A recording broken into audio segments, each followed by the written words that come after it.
Ministrja e Integrimit Majlinda Bregu do të kallëzojë penalisht kryetarin e Partisë Socialiste Edi Rama për shpifje dhe fyerje për shkak të detyrës. Gjithashtu ndaj kryesocialistit do të ngrejë dhe një padit civile.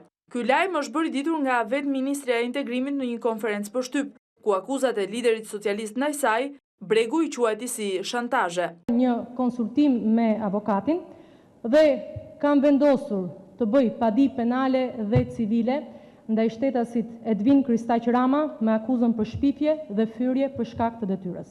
Edvin Rama ka më shumë se një muaj që më ka vënë mua në qendër të akuzave të tij të gënjeshtra, si dhe shantazheve të tij. E siguroj Edvin Ramën se do të vazhdoj të punoj dhe akoma më shumë më me përkushtim për procesin e integrimit të Shqipërisë në Bashkimin Evropian, duke demaskuar çdo aferë të tij 20, 30, 15% apo përpjekjet e tij politike anti-shqiptare për të bllokuar procesin e integrimit të Shqipërisë në Bashkimin Evropian. Ministrja Bregu ka hedhur poshtë gjitha akuzat dhe ka sqaruar se asnjë nga të afërmit apo familjarët e saj nuk kanë lidhje me italianin e arrestuar Albino Prudentino. Motra ime, Ornela Bregu dhe bashkëshorti i saj nuk kanë asnjë lidhje biznesi apo të një natyre tjetër me personin e arrestuar nga policia shqiptare, i cili quhet Albino Prudentino.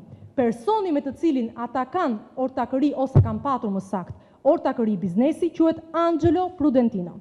Angelo Prudentino, sipas certifikatës së lëshuar nga Ministria e Drejtësisë italiane, ka marrë këtë deklarat penaliteti ku rezulton nula negative për t'ia udhëzuar ortakëve të tij për t'i bindur që është një njeri normal. Po kështu Ministrja e Integrimit sqaroi dhe qëndrimet në Qendrën Kombëtare të Regjistrimit, duke i quajtur ato si normale. E një sqarim më të detajuar mbi këtë çështje dhe një konferencë për shtyp vetë kreu i kësaj qendre, Tom Kola. Pasi është mbledhur Asambleja e Aksionarëve, kanë dalë me një vendim si aksioner të kompanisë për shitjen e kuotave të zotit Prudentino, dy aksionerëve të tjerë, një shqiptar dhe një italian.